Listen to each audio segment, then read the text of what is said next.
Hey, what's up, man? Yep, Mike's late again. What's up, Midtown, Texas? What's up, Sam Salinas? Thanks for joining. What's up, Tony Ornelas? Yeah, man. Cowboys suck again. They made a bad trade. We're going to talk about that. Cowboys lose again.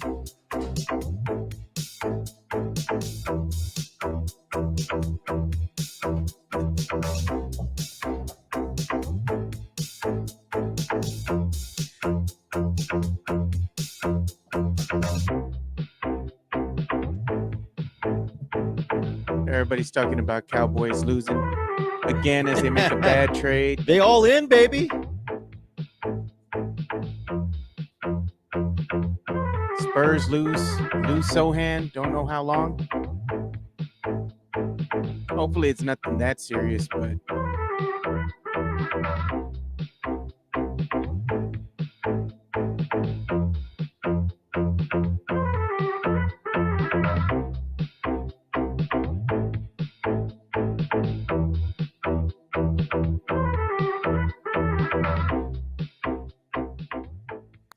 Welcome to another episode of the Alamo City Sportscast with Mike Jimenez and Joe Garcia.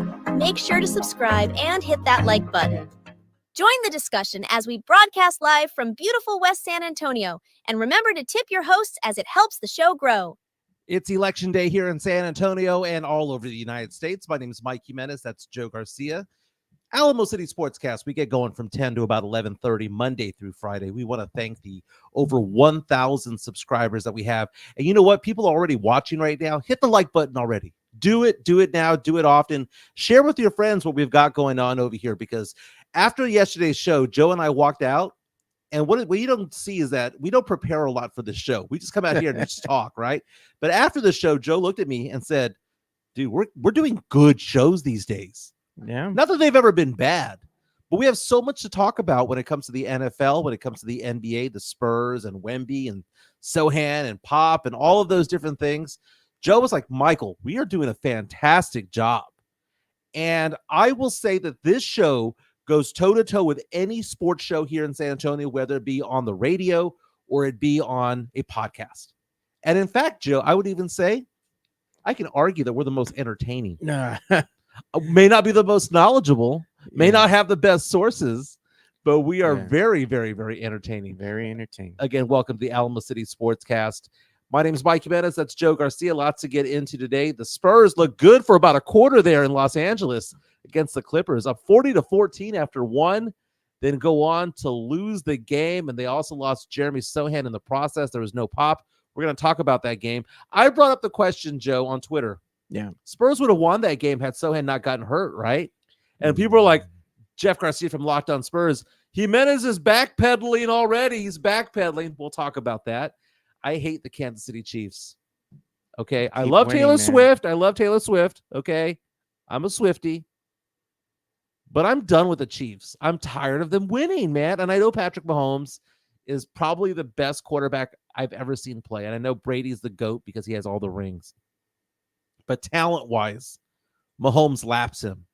Yeah. And again, it happened again, Joe, where the referees looked the other way when they should have called a false start on the Chiefs, start. Man. So we'll talk about that.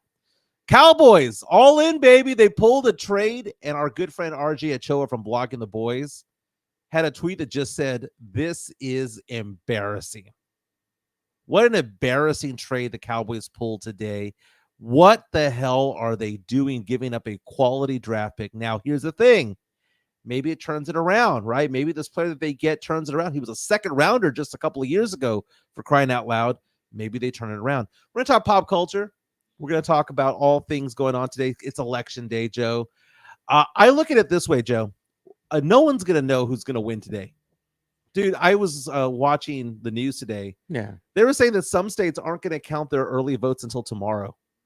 They'll have a good idea, I think, of knowing who wins. Yeah. You know, because, I mean, at the end of the day, you need a certain amount of votes, and it's all tallied. I'm predicting at the end of the day, it's going to be a blowout. Yeah. I think either Trump is going to blow Harris out or Harris is going to blow Trump out. I don't believe in this whole thing about how it's 49-49 across the board. Yeah. Someone is in the lead. You'll know in the wee hours of the morning. Usually they'll announce that so-and-so has won the election by 11:30, midnight, somewhere around there. And then you wake up in the morning and it's like they're still tallying the votes, but this is what happened. So I was talking about this with my sister, and I've mentioned this on the show before. I wish that the presidential election had uniformity when it comes to how the system works, how everyone had the same voting procedures, everyone had the same voting days, the same type of early voting, all of that stuff. But it's not like that. We are 50 states, Joe, that do it 50 different ways. Some do it by mail. Some do it by in-person only. Some do it by with several days of early voting. Others do it with smoke signals. It doesn't matter. Every state's different. Every state is different in how they count their votes. Do they count them early? Like Texas and Florida, I think they do it right. I think we do it right. Texas and Florida, when the polls close tonight, we're going to have millions of votes. 9 million early votes are going to populate, boom, right off the bat. Because we've already counted. Early voting ended a few days ago, right? Texas knows how that's all gonna unfold because it's already been counted. Other states are like, nah, we're not going to count votes until 1 a.m. We're not going to count votes until later, early votes or whatever the case may be. The state of Wisconsin, Joe, is giving the leeway to the cities to decide when they're going to count the early votes. No uniformity. It's like, since some cities have said, we're not going to count them until tomorrow. What the heck? And that's a swing state. Yeah, well, the thing is, go out and vote. If you haven't voted, go out and vote.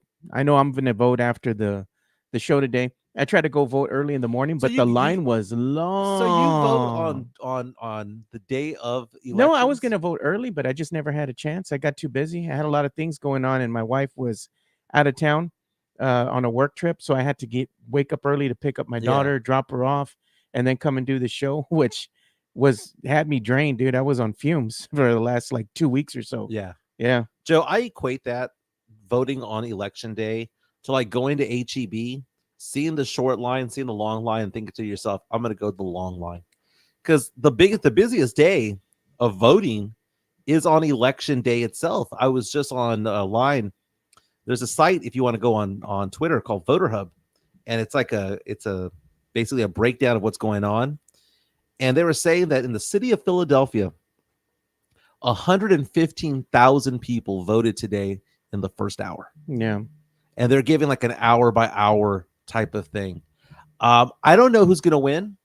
I don't know if it's going to be Harris. I don't know if it's going to be Trump. Who knows? But what I believe is that all the polls have been lying, that someone is winning.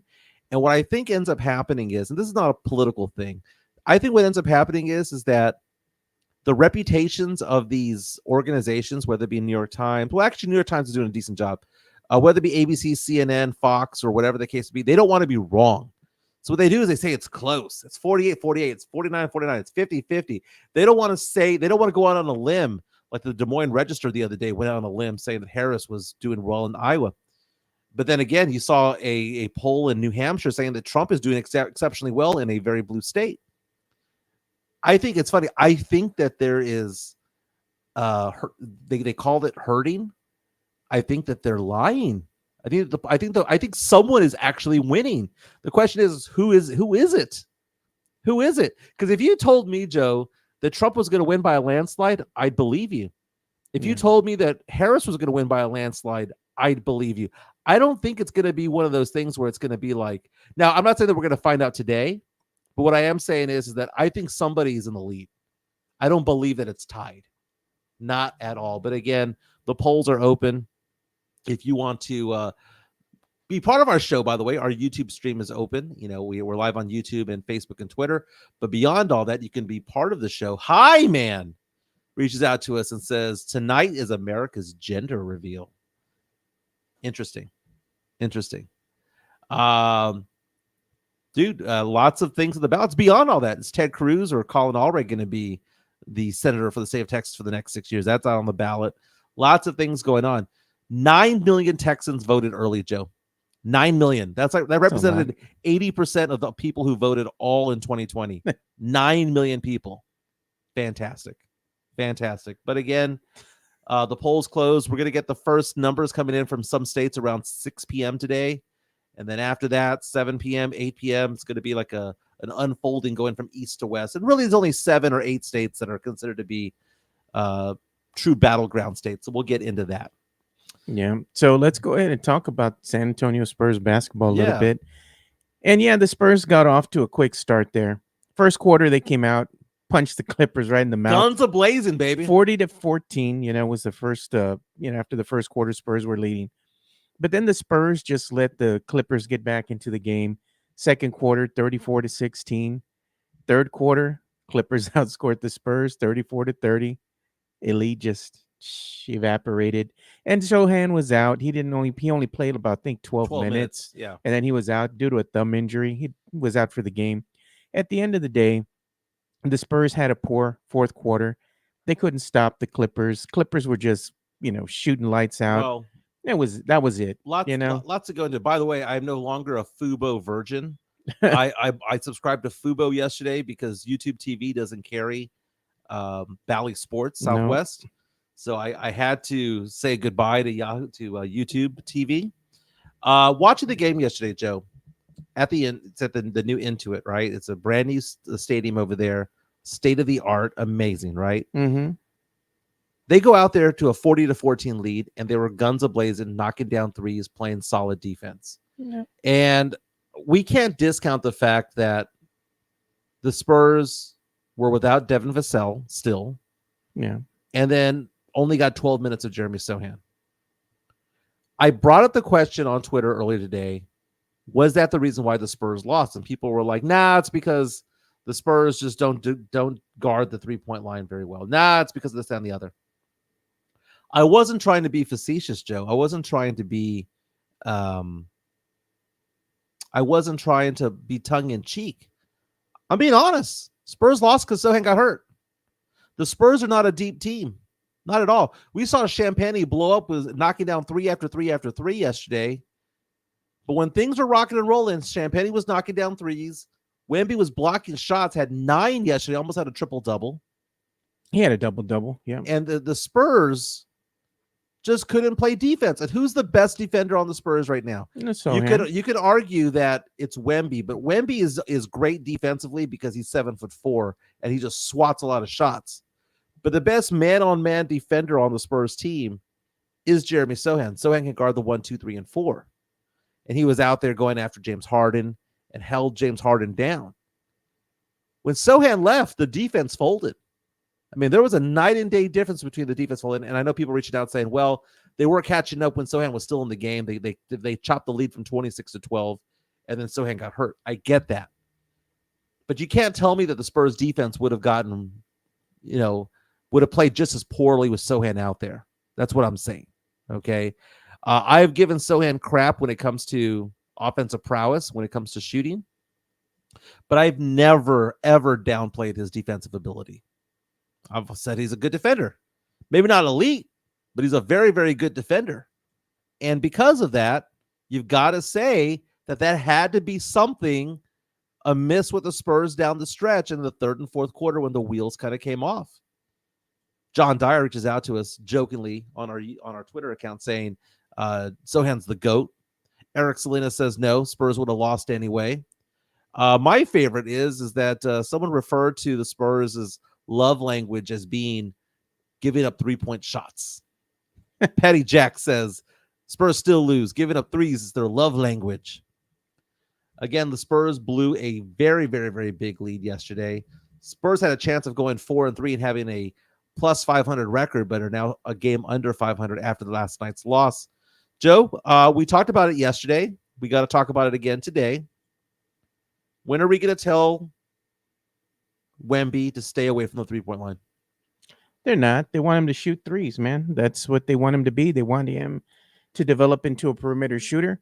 You've heard Coach Pop and some of the coaching staff. They've been asked. They're like, well, he's not making very many threes. And Coach Pop's like, shoot it. Joe, he was a 22% 3-point shooter going into yesterday's game. Remember, you told me, you said, Michael, just 6 games. It is. He shot 9 attempts yesterday. He knocked down 2, 22%. I saw one of the threes. It looked good. Well, I mean, Sochan has knocked down a 3 before. Doesn't mean he's a good shooter. But you look at it and you look at the numbers, right? He was 9 for 22 shooting, which means he's 7 for 13 from inside the arc and 2 of 9 from beyond it. 13 rebounds, 9 blocks. I had someone reach out to me on Twitter yesterday, and they said, and I laughed, and I was wondering about it. They said that Wemby's stats reminded them of Dak Prescott's stats, calling them hollow junk stats. Now, I didn't retweet it. I didn't like it, but I understood what he was saying. Some of these stats came when the game was already out of hand. You know, when the Spurs were falling behind. I mean, you have Wemby on this team. You're up 40-14 after 1. The crowd is dead silent. You have Wemby on this team. Wemby should carry this team out. Instead, Wemby bricked 3 after 3 after 3. And now there's sirens going off in my head, Joe, that this MFer cannot shoot. He can't. He can't shoot. 22% from 3 after going 32% last year.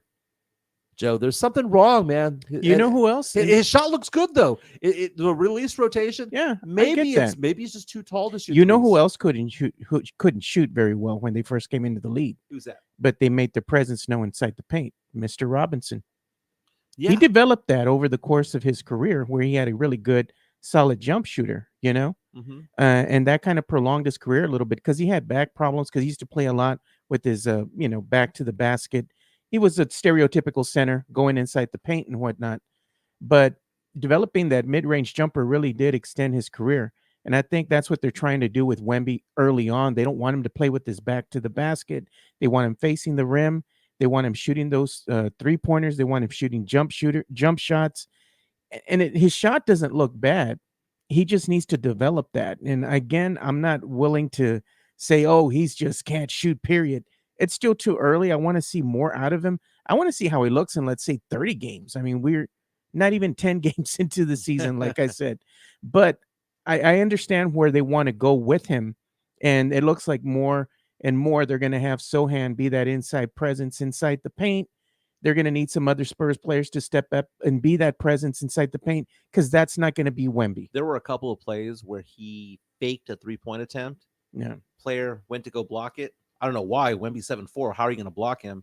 I want to read Big Sean's comment there right there. Yeah. But Wemby would pretend to shoot the ball, pump it up, attack the basket, and dunk. He got 2 dunks yesterday, Joe. Yeah. Off of pump fakes from the 3-point line. Big Sean PD coming out saying, rant loading, Wemby, and in all caps, stop jacking up threes. Do that crap during practice only until or unless you actually get good at it. Camp under the rim and wait for the ball, for God's sake. Joe, what I like about our podcast, Joe, and why I like pissing people off is because, I see things early, Joe. I'm a little bit clairvoyant when it comes to things, Joe.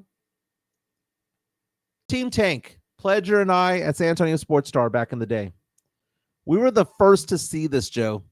We were the first to go, we need to talk about tanking this season. And no one wanted to be on board. And what happened by the end of the year, everyone was on board. Right? Team Tank. I've been saying for 4, 5, 6 years, Pop's probably too old to be coaching. Pop, who missed yesterday's game because of an undisclosed illness. Apparently he's going to be okay, but he's going to miss the next game tomorrow night against the Houston Rockets there in Houston. I've been saying it for the longest time. And guess what? More and more people now, what, Joe? Agree with me. So, Sochan, stop playing point guard. Michael, he needs to develop that game, Michael. He needs to develop that. He's going to get a skill set. Pop knows what he's doing. It ended up being a failure, Joe, to the point where it effed with his self-confidence. I was right. Hey, Sochan, quit shooting the 3 so much, man. You can't shoot. It's a broken-ass shot. No, Michael, he's going to figure it out. He's going to learn how to shoot the 3. And he's gone from having like 6 attempts, 5 attempts per game down to like 2, right? You know why? Because he can't shoot. Why is he playing so well? Because he's camping out under the basket, right? I was right. Now with Wemby, I got a pot and pan out, and I got the big ass wooden spoon, and I'm clanking it, going, everyone sees this game, right? Everyone's been watching Wemby play. We've seen him play 80 games already, right? We've seen him play with France. We've seen him play with the league in France before he was a rookie. What do we all notice? He can't shoot. He can't shoot from distance. They're saying that you're a fortune teller now. Swiss is saying, Mike all of a sudden can see the future. Okay, Professor X. You know, it's not so much seeing the future. It's acknowledging what's actually going on. Yeah. Sometimes you need to take off the rose-colored glasses, right? Sometimes you got to take off the glasses and see it for what it is and be honest with yourself. And Wemby can't shoot. And he's never been able to. His stats from three-pointers in France were bad from three. Yeah. His stats from the NBA's rookie season when it comes to shooting from three, awful. Yesterday, again, 2 for 9. He is who we think he is. Well, actually, no. He is who I think he is from three. You all just don't see it yet. What's going to end up happening, Joe, is about, I don't know, January of 2026, people are going to come around and go, man, he sucks at shooting from three. Maybe he shouldn't do that. And do you know what no one's going to do? Look back and go, Jimenez was right. No one ever says Jimenez was right about Team Tank. No one says Jimenez was right about Sochan being a bad point guard. No one says that he gives me credit for saying that he couldn't shoot the three and maybe he should stay 5 feet from the rim at all times, which is what he's doing now. No one is saying that, right? I will let you guys know we're going to have a big conversation about this as time develops because now he has Chris Paul giving him the ball. The whole thing was, well, he couldn't shoot the three because, he didn't have the point guard giving the ball at the right spots. Super chat here. Super chat $4.99 from Sam Salinas saying, quote, at the end of the season, y'all still going to be putting lipstick on a pig. We're only 82 games into the season. Give them time. No, I'm just saying we're not even 10 games. You know, not even a quarter of the way in there. I'm combining the stats of what he did last year, man. Was he a good shooter from three during the preseason? No. He makes them. They were saying he makes them during practice, just in on the context of the real game scenario. And it just hasn't happened yet, you know. Yeah. And the dude's 7'4". He's taller than everybody on the court. You can't teach height. Why do you have a 7'4" guy shooting 9 3-point attempts? Here comes your nickname, the Chanclas Fernandez. Then why do you flip flop like a chancla? Then Jimenez. Oh my goodness, where am I flip flopping today, Fernandez? Hey, he was at the game there at the. He was. He said it was very nice out there, the Intuit arena. So let's take a look at some of these stats here from last night's game. Julian Champagnie was 5 for 10 from three yesterday. That is where I might flip flop. Okay, if I'm going to call a flip-flop this year. By the way, the whole Sochan thing is not a flip-flop. It is not a flip-flop because I said I wanted Sochan to play a certain way because I think he'd be better that way. It's not a flip-flop. It's just me being right.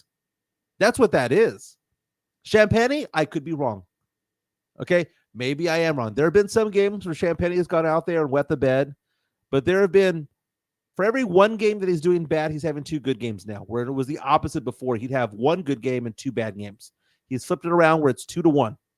Champagnie yesterday 7 for 12, 5 of 10 from 3, playing some decent defense, 21 points. Sochan played only 12 minutes because of that injury. He was 2 for 3 from the field.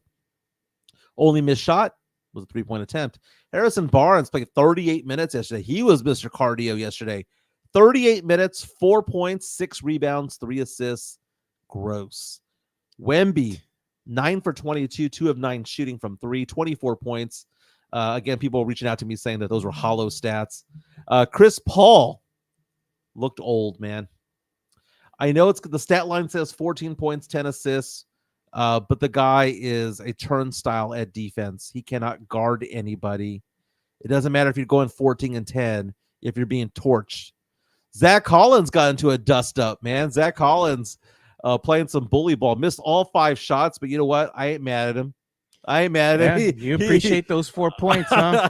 I appreciate him, wanting to throw fisticuffs. Dude, is he the one most likely to get into a fight in the Spurs? Because Sochan's the one most likely to get into a dust-up, right? But so I think Zach Collins, if there's anybody on this team who's going to throw a punch this season, not like that little bitch slap that CP3 did the other day to Dylan Brooks. Now, Collins better not be throwing no punches, man. He's going to hurt himself again. He's the glass man, dude. Keldon Johnson came back down to earth. Although he did shoot 5 for 8, he had 10 points. Malachi Branham, 7 points off the bench. Stephon Castle, I thought played pretty decent yesterday. 20 minutes, 11 points, 4 rebounds, 1 assist. 4 of 10 shooting, missed all 3 3-point attempts, but he seems to be playing a little bit better. There were a couple of plays where he did very good defense, but Harden scored the bucket because Harden got away with the fouls. Oh, he pushes off, and Castle was throwing his hands up like, what the hell? Like, are you going to call any of this? Harden, who didn't do much of anything when Sochan was on the court, ended with 17 points. My boy Fernandez said he made sure not to tweet during the dust-up because last time he got kicked out of the arena for just, live tweeting while he was at the Frost Center. Oh, really? Yeah, I don't know if you saw that, but you need to go watch Area 210 podcast, the latest episode. Yeah. And we talked about that right off the bat. So I told him, I said, don't let the haters stop you from doing your thing. How did they know where he was?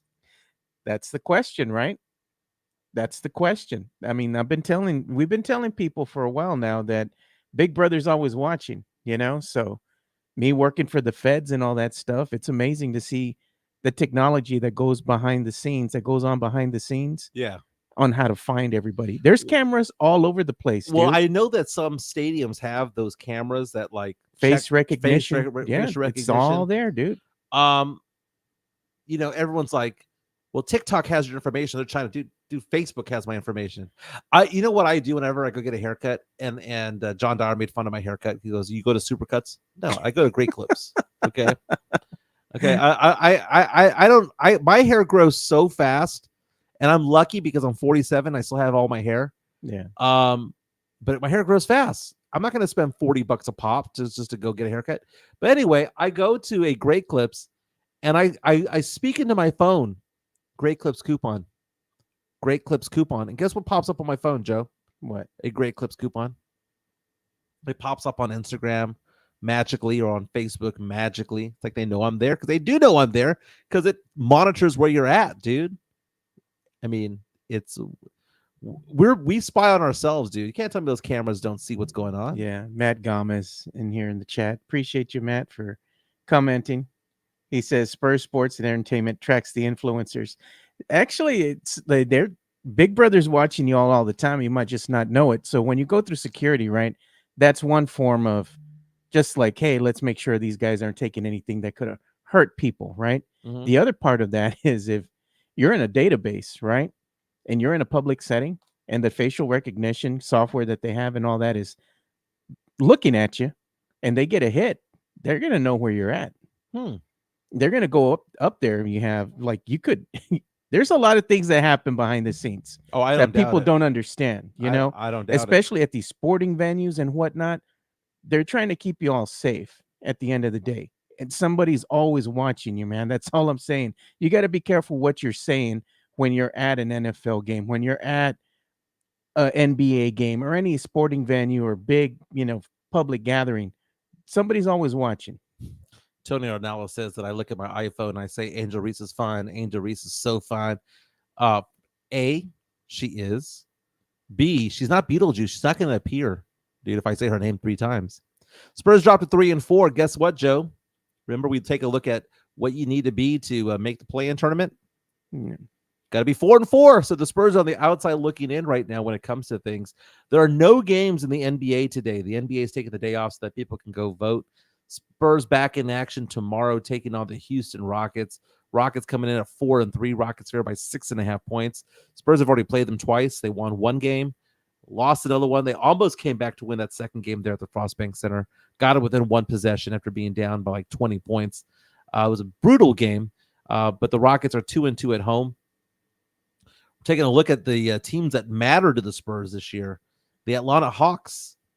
Atlanta Hawks have lost 5 of the last 6 games, Joe. They're 3-5 now. But the thing is, Joe, here's the thing about the Atlanta Hawks that kind of pisses me off. The way that the lottery works is that if you're a play-in team, doesn't matter what your record is, if you're a play-in team, your draft pick moves up, or should I say downward, if you will. So I'll give it to you this way, right?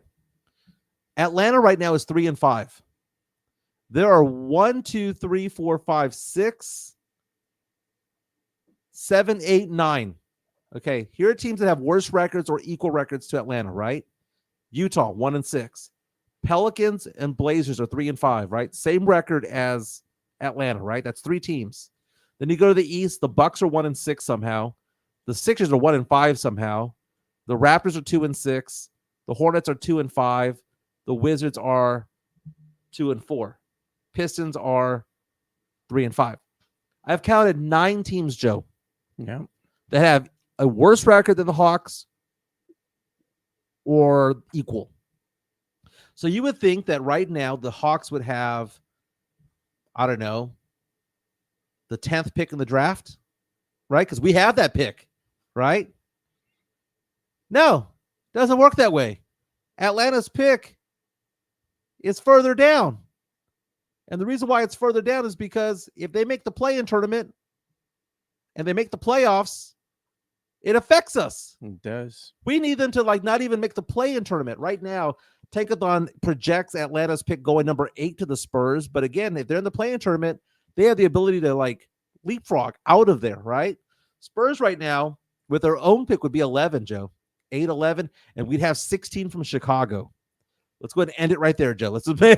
I'm happy with that right there, right? Yeah. But you got to think, Joe, that Milwaukee is better than their 1-6 record. They have Giannis, for crying out loud. And you would think that Philadelphia, when they get healthier, would start winning games, and then they would push Atlanta further down. Are the Bucks better than 1-6? I don't know, man. I think the Bucks are going to surprise a lot of people because they're without some of their players due to injury. Right. I understand that. But even when they get back and they're healthy, I don't think the Bucks are all that people make them out to be. I mean, you got some early surprises here in the East early on. I mean, the Knicks are 500, the Heat are 500, Nets, Bulls. And then when you get past the Nets, you still have teams that are 3-4. I mean, it's still really early on right now. And then you have in the West, I mean, to nobody's surprise, the Thunder, coming out of the gate strong. So Tankathon says that right now the Spurs have picks 8, 11, 16, 41, 43, and 45. And what are they going to do with them? That's the problem. You see, the Spurs fans think, we get these high picks. The team's going to pick a really good player in the draft, and they're going to bring him onto the team. No, they're freaking not. They might actually be picking these players for other teams and be like, give me 2 second-round picks, and you can have them. Mm-hmm. They don't necessarily want to go ahead and bring these players that they might get in the draft on the team. Right. The Spurs fans got to come to the realization that is exactly the scenario that might play out. Doesn't matter how good you think this player is. And that might be why Giannis might want to come out of Milwaukee. Because Chris Gonzalez saying the Bucks are not as good because of Doc. But you're talking about the draft involving the Spurs, right? The Spurs, those picks are not guaranteed to be good players. That's what you're saying, Joe, right? I mean, you just never know with these players. Are they going to pan out? It's a crapshoot. It's a gamble, and sometimes they pan out, sometimes they don't. You might get a diamond in the rough at 29. Spurs, the Spurs had diamonds in the rough with Manu in the 50s, Tony in 29, Derek White, DeJounte Murray, but then the Spurs have also had a 17 pick and chose Luka Samanic. And where'd he go? Yeah. Or 19 or whatever he was. Speaking of picks, Josh Primo at 12. Lonnie is actually rumored to be coming back here to the NBA here soon. Yeah. They were saying, I believe I was watching something on the X, and they were saying that one of the teams that's rumored to be interested in bringing Lonnie back over here is going to be the Nuggets. But we'll have to see. Yeah. It's early on right now, just a rumor being reported by the Stein line. So we'll see. Let's give some love to Jeff Garcia from Locked On Spurs and Ken's 5 for your daily coverage. We'll talk about what he has going on today on social media. Locked On Spurs is your daily Spurs podcast, hosted by Jeff Garcia, the lead Spurs writer for Ken's 5 San Antonio. Jeff has a healthy plethora of guests all the time on the Locked On Spurs podcast. You can also follow Jeff on Threads at Jeff G Ken's 5 SA. You can also follow Jeff on Twitter at Jeff G Spurs Zone. So make sure you go ahead and give Jeff a follow, not only on Threads, and Twitter, but also on YouTube at youtube.com/@LockedOnSpurs. This is where you're going to be able to find the replay of the Locked On Spurs podcast. Make sure to like, subscribe, and share. Yeah, Jeff Garcia has posted some articles about last night's game. Again, the Spurs lost to the LA Clippers after being up 40-14 in the first quarter. Jeremy Sochan left the game early in the first half with a thumb injury. Hopefully it's not too bad. But there are quotes that he has from Chris Paul, Victor Wembanyama, and then Spurs interim head coach Mitch Johnson, who, by the way, took over for Greg Popovich, who is going to be out again Wednesday's game against the Rockets because of some sort of illness or some sort. Yeah, something going on. Some sort of medical or health issue. We saw that the San Antonio Express News and News for San Antonio said that Pop is going to be okay and that he's resting right now from whatever it is that happened. I like this comment here by Big Sean. You are what your record says you are. True enough. True enough. True enough. Joe, we got to talk about the Dallas Cowboys because... Oh, God. Speaking of, you're only as good as your record says you are. I mean, where are the Cowboys right now? The 3-5? Is that what they are? Oh, yeah. Jerry Jones made an announcement today saying that it appears as though they're going to put quarterback Dak Prescott, the $60 million man, on the injured reserve list, which means that he will miss a minimum of 4 games because of a hamstring issue. ESPN reporting this morning says the Cowboys will place Dak on the injured reserve due to a hamstring injury sustained against the Falcons. Again, 4 games missed, so that he could come back as early as the Monday Night Football game against the Cincinnati Bengals, and by then, the season would be over. That means we're going to get a lot of Cooper Rush. Cooper Rush, by the way, was 5-1 when Dak was injured a while back, so maybe we get some Cooper Rush magic. Yeah. Wouldn't that be Cowboys funny? Season's all but over already, Wouldn't that be man. funny, though? If Cooper Rush leads this team to something 3 good. in a row they win or something stupid. Yeah. They get on the Cooper Rush train. That would be funny. The Cowboys might, be inspired and win a couple more games or whatever, maybe with Cooper Rush at the helm. But it ain't going to be enough to really do anything. I mean, for all intents and purposes, this season's a wash, man. So SB Nation has a headline right now that came out this morning. Yeah. Saying the Dallas Cowboys' bizarre trade is rightfully earning an F grade. So much so that our good friend RJ Ochoa from Blogging the Boys said, this is so embarrassing. So what did the Cowboys do this morning? Again, trade deadline's coming up, and Jerry Jones, remember, all in before the offseason? Or Junior had even mentioned or hinted that something was going to happen this week. We're not going to be sellers. We're going to be buyers is what they're saying, right? He said we might make a move before the trade deadline. That's what he said. So the Cowboys, who are 3-5, decided to get Dak Prescott some help when he's on the injured reserve, okay? They went out and traded for Jonathan Mingo. Now, for those of you who don't know who Jonathan Mingo is, he's 23 years old. He's a wide receiver. Played for Ole Miss. Mingo was considered to be a highly touted wide receiver when he was in the draft back in 2023. He was drafted in the second round, Joe. 39th overall. So obviously this guy is relatively talented, right? You would think that he's talented. But sometimes wide receivers are misses, Joe. They're just because you're drafted high. We saw Jalen Tolbert, for example, get drafted out of South Alabama in the 3rd round. He struggled to the point where even though he was a 3rd-round draft pick, didn't even make the team last year, was on the practice squad. He's now on the varsity squad this year. But Jonathan Mingo coming on in, it was a weird trade because the Cowboys gave up a 4th-round pick in exchange for Mingo and a 7th-rounder. A 4th-round pick is not a like throwaway pick. 4th-rounders play. Right? The Cowboys got Dak Prescott in the 4th round, for crying out loud. So those are good picks. And they gave him up for Jonathan Mingo, who has just struggled as an NFL player. So much so that in 9 games this year, 12 catches for 121 yards. The Cowboys traded a 4th round pick for someone who has caught 121 yards more than me and you, Joe. So in 9 games, 121 yards in 9 games. So I'm going to do some math here. It's like 14 yards per game. Yeah. Per game. Last year, he had 43 catches for 418 yards. But his catch rate is 50.6%, which basically means gets no separation. And when the ball comes his way, more than likely it's going to go over his head or he ain't going to catch it. So someone mentioned on Twitter, and I saw this on Blogging the Boys today, saying that the Cowboys traded more compensation for Jonathan Mingo than they got in return for Amari Cooper. Yeah, a few years ago. Remember, the Cowboys traded Amari Cooper and got, a 5th round pick for him? They traded a 4th rounder. So they traded Amari Cooper, who was a solid receiver, still a solid receiver, who was more in his prime at the time.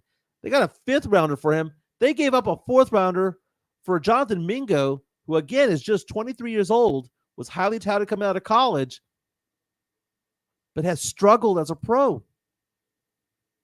Are they trying to this would be a great success story if they turn them around, right? We see this with quarterbacks. We see quarterbacks who have gone to bad teams like Baker Mayfield have success elsewhere, right? Yeah. We see Sam Darnold doing well in Minnesota, right? They have bad experiences elsewhere. Maybe they just need a change of scenery. But maybe thoughts, they're trying Joe, to tank, man, without, coming out and saying we're trying to tank. You can tank without getting rid of your without your draft capital. Cowboys, like I said before, they don't care about winning. Jerry hasn't cared about winning for the last 28 years. Cowboy fans need to come to the realization of that. He doesn't want this team to win. He just always wants to say, I'm sorry, the team sucks again this year. I feel bad for Cowboy fan, but we got new merch coming out. Go and buy that. JHNSB reaches out to us on our YouTube stream saying, Spurs and Cowboys are the same team, LOL. Chris saying, not even an F grade. It's more of a Q as a question mark. Sam Salinas saying, Jonathan Mingo, y'all, we're running the tables now. All in. Tony Analysis is referring to JNHSB as my burner. And Tony's saying, it's Mingo time. Savior for the Cowboys. Again, the Cowboys traded for a wide receiver who was good enough to be drafted in the 2nd round. I mean, Ole Miss, that's an SEC school, but for some reason has done nothing in the pros. Now, maybe, just maybe, he did nothing in the pros because the quarterback play over there sucks. I mean, Carolina is a bad team, arguably the worst team in the NFL, and they somehow beat the Saints this past week because the Saints are just as bad. Maybe he just needs to have a better quarterback, but we're not going to know because his quarterback right now is not Dak. It's Cooper Rush. And then when Dak does come back and he's ready to go week 13 or 14, the Cowboys should just do what they did to David Robinson back in 97. Sit his ass out. Why would they bring Dak back? Let's say the Cowboys are now 3-5, and let's say best case scenario, they go 2-2 with Dak out, right? Yeah. They're 5-7. Already out of the playoff picture. Would you want Dak Prescott back out there? Nah, man. No. I mean, if the season's already a wash, there's no way that mathematically you can even get back into it and even try to get into a wild card. Sit him out, dude.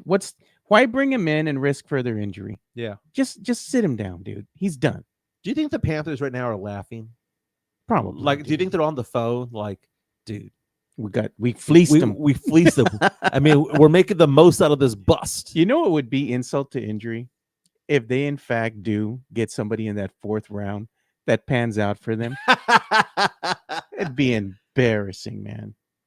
The Detroit Lions are beefing it up a little bit, man. They got Zadarius Smith in a trade with the Cleveland Browns. The Lions had an injury to Aiden Hutchinson last month, and they needed to shore things up because, again, they're the best team right now in the NFC. I would say that the Lions, even though they have one loss, are the best team in the NFL right now. They're making a move, man. They're like, hey, we're all in. That is going all in right there. That's going out there and getting somebody who has 5 sacks in 9 games. 3-time Pro Bowler. 32 years old, beefing up the defensive line. They're saying, we have an injury. Guess what we're going to do? We're going to replace that injured guy. We may not replace him with somebody as good, but we're going to put somebody serviceable out there who has experience. The Lions are doing it right, man. The Lions are making the right moves. But the best team in the AFC right now is still the Kansas City Chiefs. The Kansas City Chiefs, I have to agree with Rudy J. Rudy J in the building with Mike Taylor and Rudy J. Last night, Tampa Bay had every chance in the world to beat the Kansas City Chiefs. Kansas City was up most of the game, and it was tied. So Kansas City, the Bucs, they went back and forth actually. But the fact of the matter is that the Bucs were down in the fourth quarter. They score a touchdown to make it 24-23. Less than a minute to go in the game. What did they decide to do? We're going to kick and go for the field, go for overtime. How do you are on the road against Patrick Mahomes? You put that in the ref's hands right there, man. Right. Okay, so here's the thing. The rule of thumb is if you're on the road and you can win the game, you go for the win. Why would you leave it up to an official to flip a coin, give the ball to Patrick Mahomes? Decide your fate. How many times did the Bucs get the ball in overtime? Not once. They never got the ball back. This was an overtime thriller, man. And you know what? That's on the Buccaneers coaching staff and the head coach. Right. Why wouldn't you go for the two, man? Exactly. Like, what the F's wrong with you, man? That's like deciding to not go ahead and run it with the Seahawks in the Super Bowl, you know? Exactly. This reminds me of Bill O'Brien when he was the head coach of the Texans. They were taking on the Patriots and had a chance to beat Brady and the Patriots. Yeah. And it was 4th and half a yard. And instead of going for it to get the first down and then do victory formation, half a yard, they punted the ball to Tom Brady. What Tom Brady dumbass. did a 2-minute drive to win the game. You go for the win because there's no guarantee you're going to get the ball back because the way the overtime works is a 10-minute quarter. And if the team that receives the ball first scores a touchdown, it's done. Game is over. Yeah. Again, they got a gift from the officials because the second to last play of the game, before Kareem Hunt scored that 2-yard touchdown to win the game, there was an obvious false start on the Chiefs. Yeah. The guy was 2 steps backwards. He was already going back to go and protect Brady. I mean, Brady to Mahomes. The other Brady. Yeah, I'm thinking about Brady because you just mentioned him, but he went to go back and protect Mahomes. Man. And of course they didn't call anything. Got like 7 yards on the play to get it down to the 2, and then the game was over. It's brutal, man. It's brutal. But that's a stupid, boneheaded play. I mean, the Buccaneers. If we can talk about teams that are better than what their record is, the Buccaneers are 4-5. They're a good team, man. They are a good team. They're a good team. But look at the Chiefs yesterday. This is why you go for 2. The Chiefs had 100 more yards of offense than the Bucs. The Chiefs had the ball for 41 out of 66 minutes. Dude, 41-25. The Chiefs had 28 first downs to 17. The Bucs had no business being in that game. You go for the win, man. It's 2 yards. You go for the win.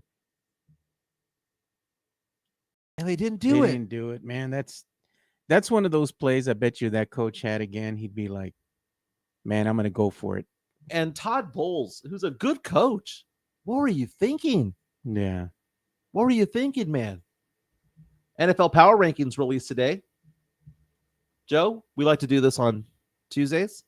Do we want to go with USA Today? Do you want to go with CBS, ESPN, or do you want to go with who do you want to go with? Let's go with CBS. CBS Sports Power Rankings, brought to you by CBS Sports. Pete Prisco. A lot of people don't like Pete Prisco, but I'm all right with him. Let's go down. Let's start at the bottom. The worst team in the league right now they have as the Oakland Raiders. They have the Saints at number 31, but we still beat the Cowboys, baby.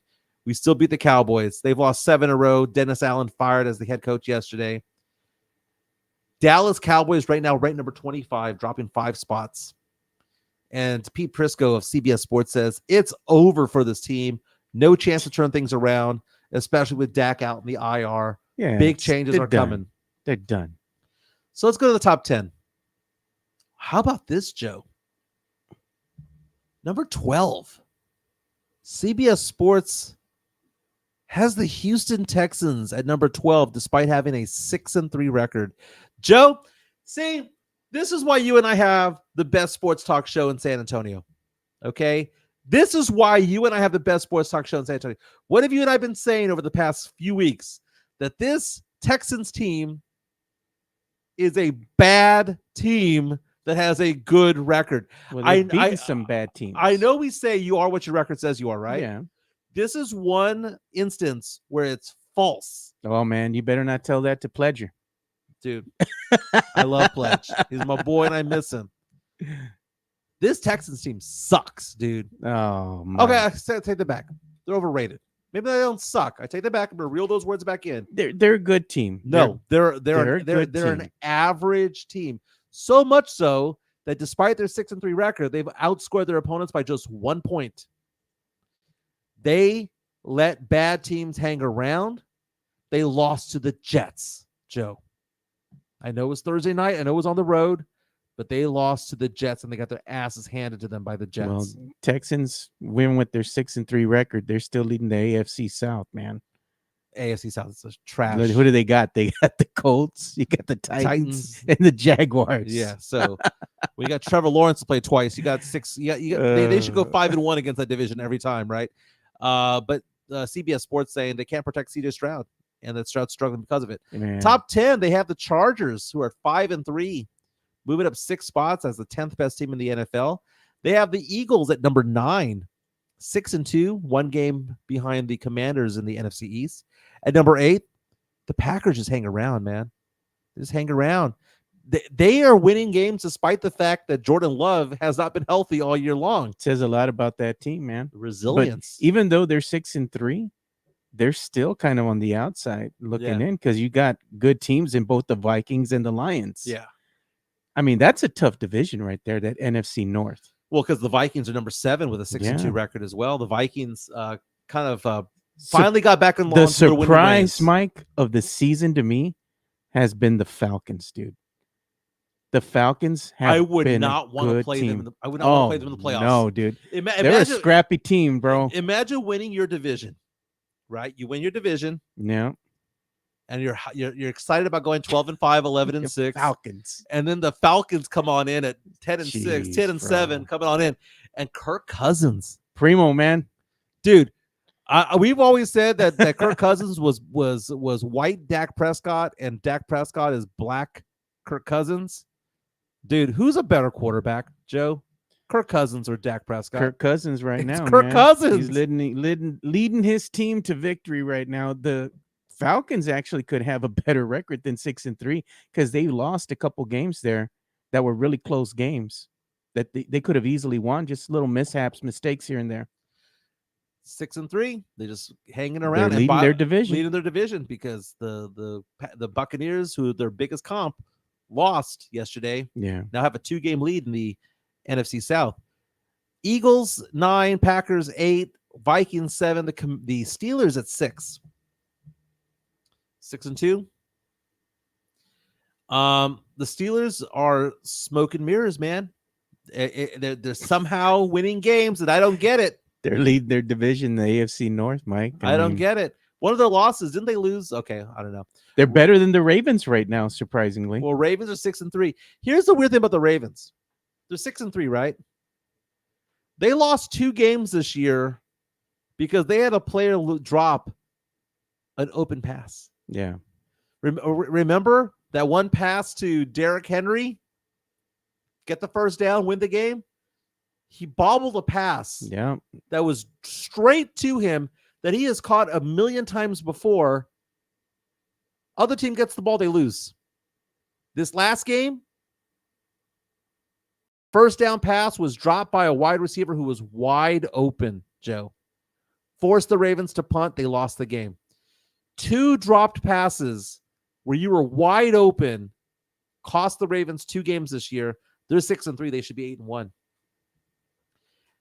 According to CBS Sports, the 4th best team in the NFL right now is led by Jaden Daniels and has a former Cowboys defensive coordinator as the head coach. Talk about the Washington Commanders, 7-2. All they do is win. Jaden Daniels is obvious going to be the rookie of the year. There's a good comment here. Dak is Zach Collins. Booty crumbs, man. Booty crumbs. Can Jaden Daniels be the MVP this year? Because you're taking a team that was in the dumps last year and taking them to a 7-2 record. I know he missed a game. But how do you not say that he's not the most valuable? Doesn't mean he has the best stats. The best stats might belong to a Derrick Henry or a Lamar Jackson. But who is more valuable? Because sometimes it's about who gets the best stats, right? Who's the most valuable? The most valuable player. Yeah, to your team. You take Jaden Daniels off that team. Who are they? What are they? And I know that they run a lot more than they pass these days. But Jaden Daniels has been leading that offense. Buffalo Bills at number 3. 7-2 record. Lions at 7-1 at number 2. Again, they picked up a 3-time Pro Bowler today. I do like this right here. I think this is the best meme I've seen so far of Jerry. He's a big old clown. The NFL's biggest clown. Mm-hmm. Number 1 team in the CBS Sports Power Rankings saying, yeah. It's the Kansas City Chiefs at 8-0. They somehow just win. And again, Todd Bowles didn't go for 2. And, they didn't play to win. They played not to lose. And that's what happens when that happens. Who's Washington's head coach again? Former Dallas Cowboys defensive coordinator. Brutal. They didn't want it, man. They said, no, bro, you got to go. You got to go. And look what he's doing. Is he a better coach than McCarthy? The record says he is. The record says so. First year, too, yeah. With a rookie quarterback. Who makes like $55 million less than Dak next season. Man. Jerry said, nah, I'm going to keep McCarthy. That's my dog. I'm going to roll with McCarthy. And look at where he's taking you, man. Very nice. Our chat is powered by MCS General Contracting. They bring us that diamond hard concrete. Chris Lehan is a Saints fan just like me, but what we're cheering for, we're such big fans, Joe. We're cheering for losses because we need that draft pick. 774-9155 is their number. Let's play their commercial, man, because they've been with us since day one. They do a fantastic job slinging that concrete, baby. MCS General Contracting, more than 30 years of combined experience in concrete placement. They are the best in the business. Honest pricing, high quality work. They get going on house foundations, driveways, concrete patio decks. If you want to extend the deck, extend the driveway. If you're a business and you need to put together a slab, a parking lot, or other concrete placement services or sidewalks, reach out to MCS General Contracting at 210-774-9155. They're confident in their skills, so give Chris Leha over at MCS General Contracting a call at 210-774-9155. And thank you for being a sponsor of this show. Very nice. That diamond hard concrete, baby. I'm a customer myself. They did a fantastic job at my home. They did a sidewalk. They extended my landing, and they put up some steps. They did a fantastic job at my home. MCS General Contracting, man. I stand by them. They do an amazing job. If you need a slab, pool, pickleball court, basketball court, parking lot, give them a call. 210-774-9155. Joe, let's talk about some pop culture, Joe. Yeah, you want me to do the entertainment bump? Sure.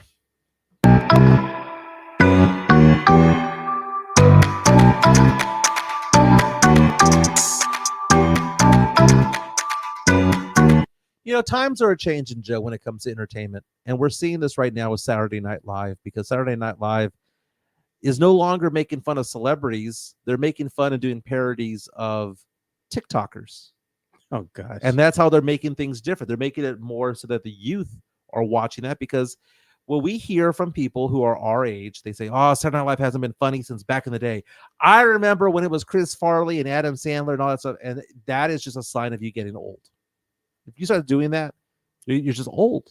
Yeah, no, I can't stand those social media influencers, though. When you're out in public and you're somewhere, like anywhere in a public setting. Right. Hey, guys. And they're over here. I'm just like, God. Well, that's one style of it all. But the other style of it is just people who have really good content.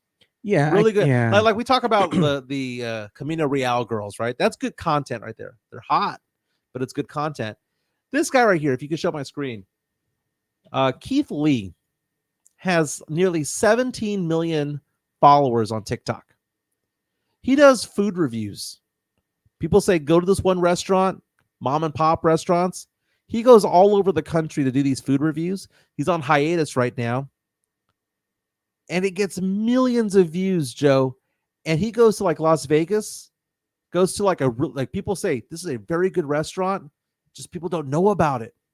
He shows up, reviews the food. If he gives it a thumbs up, dude, those places get just swarmed with people. You know, it's funny. You're talking about this, and I just saw my daughter loves South Park, right? So we just saw an episode of South Park. And I mean, I've seen South Park, but this was funny. It was all about social media influencers, right? So the whole town is having these little pop-ups, restaurants come out in their downtown district.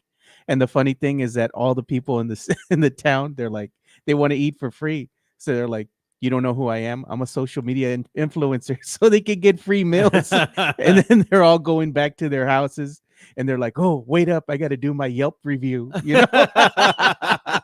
And then one of the owners of one of the restaurants, he got so tired of them always trying to get free meals and all this, and he's like, "You know what? F you guys!" And he just kicks them all out of his business. And then there was like a riot downtown, and all the Yelpers got together to destroy all the businesses and stuff. But it just goes to show in like today's society, like the influence that these social media personalities have on these restaurants getting recognized. And it's big business for them, because if they get somebody like this guy right here and he writes a good review about your business, that can translate into a lot of money. Part of his popularity, there's a certain cadence by which you talk, and he talks like this. He goes, "I'm over here, I'm reviewing this restaurant in Las Vegas.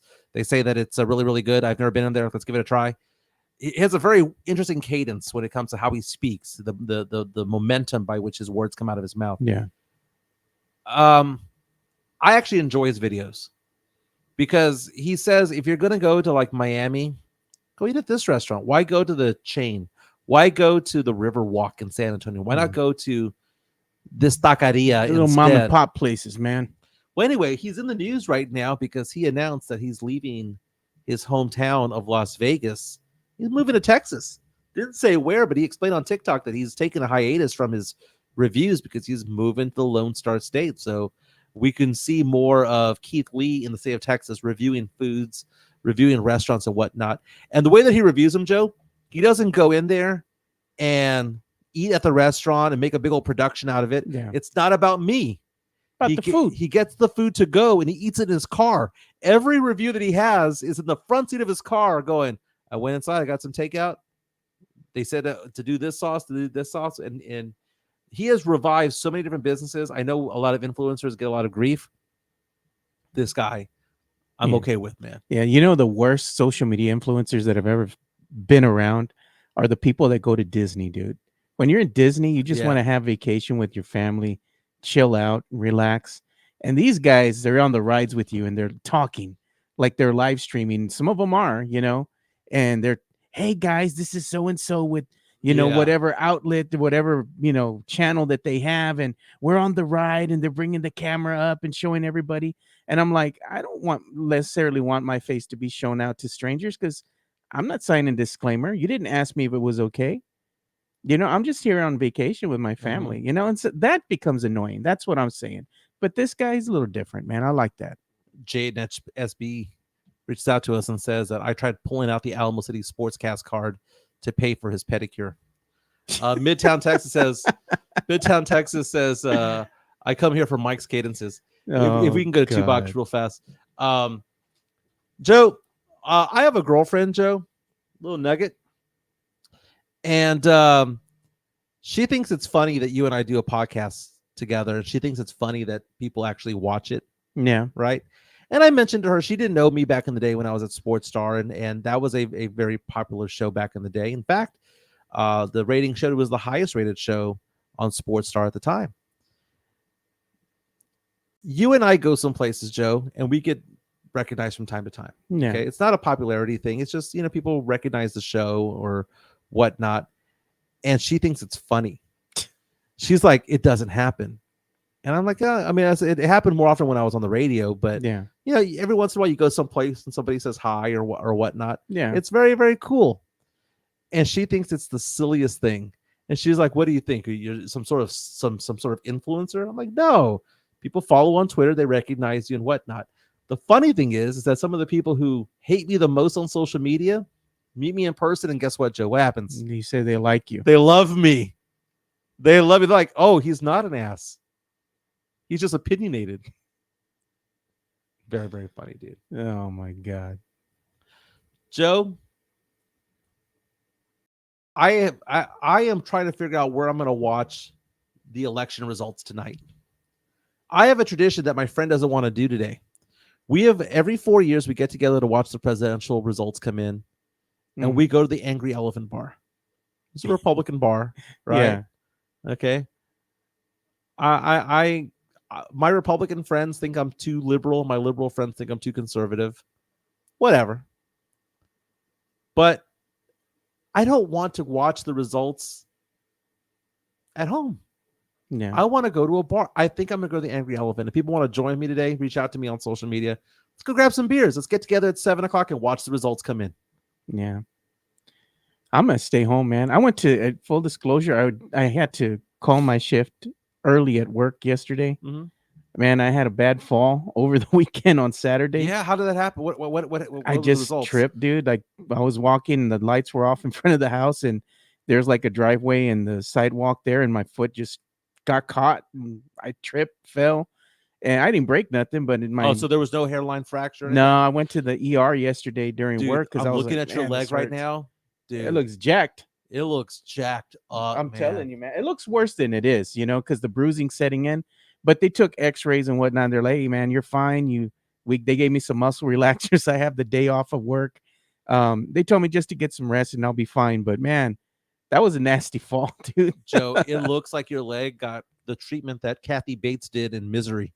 Yeah, okay. It looks bad. I'm looking at your knee right now, Joe. You got to take a photo of that and post it online. It is jacked. Bad, Joe. Yeah, I know.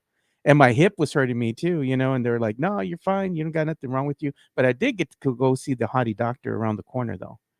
She was there. Every time I go there, she's there. Joe, I'm looking at, the hottie doctor was there? She was there, dude. I was like, oh, man, she's here again.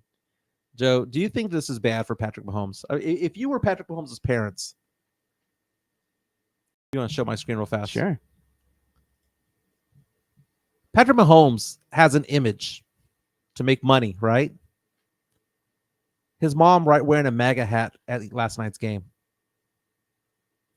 Do you think that Patrick Mahomes wants to tell her and his brother, Jackson Mahomes, who gets in trouble for groping women, to maybe stand down? And I'm not, and maybe he has every right to be whoever he wants to be, by the way. Like Joe Rogan came out yesterday and endorsed Trump. That's great. Whatever. Pick your fighter, right? Yeah. But do you think it's smart? Do you think Patrick Mahomes wants that on him? What do you think, Joe? I don't think that's just kind of like unwanted attention. That's getting attention from something that, your family member is doing. It's hard too, man. At the end of the day, what do you tell your mom? That's your mom.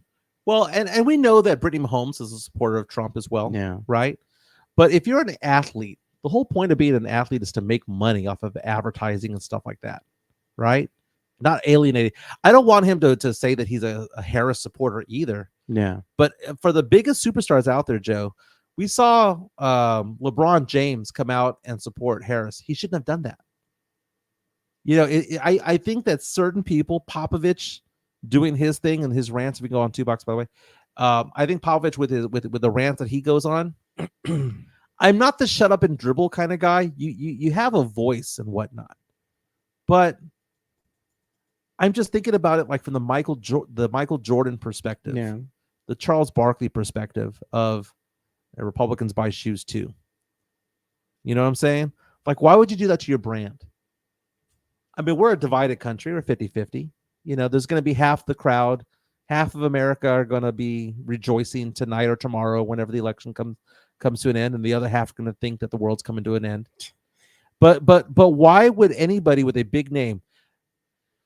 I'm talking about Patrick Mahomes, LeBron James. I'm talking about players of that ilk. I question why they would do that, because it's kind of a weird thing. I've had people today reach out to me and say that they refuse to vote, that they didn't like any candidate, and they're like, we're not going to pick one. You can have the write-in, you can put a name there. I'm voting for this person. Oh yeah, so I posted on Twitter earlier today, the write-in from NFLmemes.com. Yeah. If you want to show the screen on this one. Those who are you voting for? And it's just the writing candidate is Cowboys suck. Recapping today's show so far. It's Sam Salinas. Let me say that's Sam Salinas says, thank you, Mike. You didn't stop at just questioning Republican support.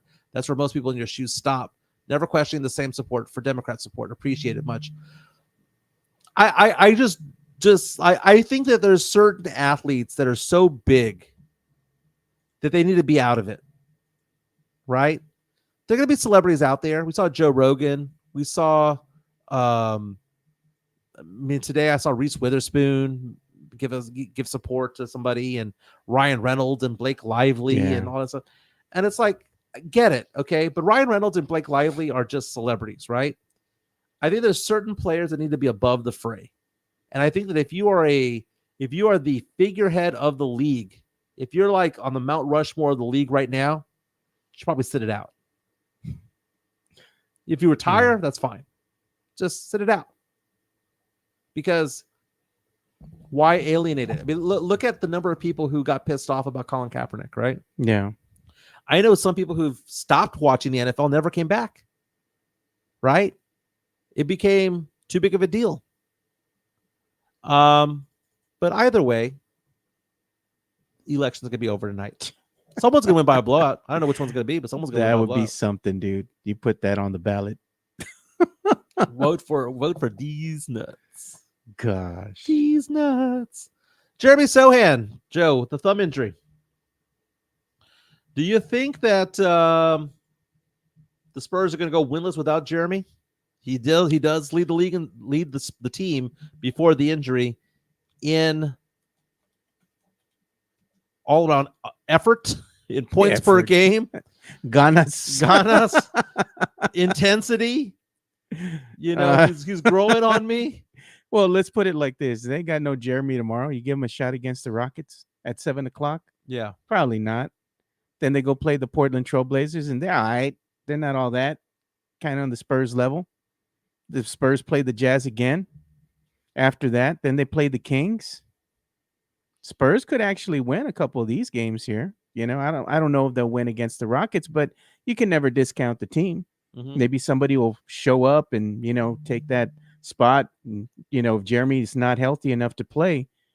But again, I mean, the Rockets, again, is going to be a good test for this team because I think they're kind of right there on the cusp with the Rockets. The Rockets are just a little bit better than the Spurs when it comes to finding out ways to win the games when it comes to crunch time. They're more physical. Yeah. Oh, yeah. They're more physical, dude. And it shows, especially like at the end of the games, they really start upping their defense, putting that pressure on them. The Spurs start making mistakes. But they've shown that they can compete and they can win games against the Rockets. So we'll see, man. See what team shows up. Now, that's the thing. I found it interesting, though, when he got hurt and the Spurs came back in the third quarter, you saw Stephon Castle out there. Yeah, we did. I thought Stephon Castle would be like the replacement for Vassell. No, they had him. They had him as a replacement for Sochan yesterday. He plays solid deep, man. The kid's. I'm telling you, this kid's a special kid, dude. Yeah, he needs to figure it out offensively. I mean, he hasn't been a shooter at any point in his career, but he has shot creation. Yeah, he has shot creation. He could create a shot. Yeah. If you can turn him into, he's still growing. I see flashes of Sean Elliott in him. Well, like past Spurs. He's a better version of Lonnie Walker. Yeah. A better two-way player. That he's not going to suck defensively. Oh, no, man. He might not get the call, but he's not going to suck. Kid gets after it, man. You like that motor that he has. He has a high motor. Mm-hmm. Tony O'Nallis reminding everybody to hit the like button. It says hit it more than once, baby. Love it. Hit that like button. You know what? And give a brother a call, man. Here's my promo for myself here. My number's 210-508-0369. Reason for that is I've been in business for 19 years. Joe, not only retirement accounts, but I also do just straight up investment accounts. People who want to save for like a house, invest for the future, maybe 10 years down the road, whatever the case may be. I had a client of mine just yesterday wire me some money to do a mutual fund portfolio. It was a large chunk of money too. He sold a house and he sent me some money from that house sale. And I said, Michael, give me my money back in 5 or 6 years. I don't want to look at it right now. Yeah. So I invested it on his behalf. I now have over $16 million in investments, Joe, that I now manage. I also do life insurance, long-term care, and disability. Been doing this for 19 years. Started my practice back up again during COVID. So that $60 million that I have invested has been the last 3 years. 210-508-0369. Yeah, make sure you call Mike. I was looking at a picture I took of my leg yesterday, right? Yeah. And looking at it today, I think it looks worse today than it did yesterday. It does, dude. I'm like, man, it looks like it should be cut off or something, dude. It looks like you haven't had circulation in that leg since 21, dude. Jeez, bro. I mean, it's just that big old bruise. It looks bad. I'll post a picture for you guys to see it. It looks jacked, dude. Our good friend RJ Ochoa. He has been he's one of the biggest Cowboy fans that you'll see out there. Yeah, he is. He's young, Joe. Yeah. RJ's, I believe, still in his 20s, late 20s. Ain't even hit the 30-year mark yet, man. Married, has a kid, does a fantastic job, a great guy. But one of the things he mentions is that he doesn't remember the Cowboys ever winning a Super Bowl. How old is he? Almost 30? I think he's right around there. Yeah. That's why, because they've been a team that hasn't won anything for, 28 years? You need to be about 33 years old to remember it, right? For him to come out and just say, this is embarrassing about the Cowboys trading for Jonathan Mingo, giving up a 4th-round pick. They got Mingo and a 7th-rounder in return. That's the best they can do, I guess. And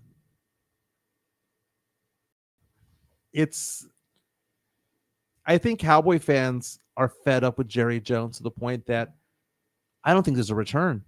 We talk about the Cowboys being that team that has a loyal fan base that's going to watch no matter what. I think next season, Joe, and the rest of this season will be the first time that we're going to see a decline in fandom. I'm not going to say it's going to be like 50% decline. Yeah. Joe, it's coming, Joe. You know what's the funniest thing I've seen today? There it is on screen. There's a guy that's always talking Cowboys. Magruder? Yeah, he's funny, dude. And look at what he puts. Cowboy fan. You know, the costume. Yeah. Includes unrealistic expectations. Yankee and Lakers hats. Smash TV. Hilarious season. Ending trick play. Not included 21st century NFC championship game appearance. Mm-hmm. That's so funny, dude. Oh, God, man. You know, and it's funny because people reach out to me and go, well, Michael, your team sucks too, right? My team's lost 7 in a row. Derek Carr got hurt. Olave got hurt. Everybody got hurt, dude. Rashid Shaheed got hurt. Taysom Hill got hurt. The Cesar Ruiz got hurt. Like the entire team got hurt, right? Did you see that meme that they had going around with Derek Carr? Yeah. That said he's lost to every NFL, only quarterback to lose to every NFL team. That's funny. on different teams, you know. My team had no expectations though. Cowboys did. Geez. But I look at it, Joe.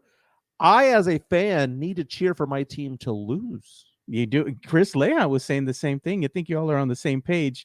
And I thought it was quite humorous when I was talking with Leha, and he was like, "Yeah, man, they just fired our quarterback. Good." I was like, dude, you had a little mic in you there. Good. Joe, I just got a text message from the girl. Yeah. The girlfriend. And she is texting me that she wants to go to the UT football game this weekend. You got to talk with Sean, bro. Not UTSA. UT Longhorns. UT. They're taking on Florida. Oh, I thought how much is that going to set me back? I was going to say, you should go to UTSA, man. Sean's been waiting. Very nice. By the way, Joe, I know that you and I don't prepare for the show. Next week, going to need to have a guest host for a couple of days, Thursday and Friday. So we need to get Fernandez on or somebody on for Thursday and Friday of next week. Get my boy John Dyer in here. There you go. Thursday and Friday of next week. I am going to Miami, Florida. Okay. Just booked a trip to go over there, spend a couple of days over there, hang out, visit with some family, that type of stuff. Nice. So very, very nice. I'm actually thinking about working from time to time in Orlando. I have a friend of mine former business partner, who says, Michael, come out here a couple of days a month and do some business out here. My business is expanding, dude. Doing very, very, very, very well, man. But what people don't notice is that I work very odd hours in finance. The best time I work sometimes 1 a.m, dude, 2 a.m. My clients call me, go, did you email me at 2 a.m? That's right, I did. Damn straight, I did. 1, 2 in.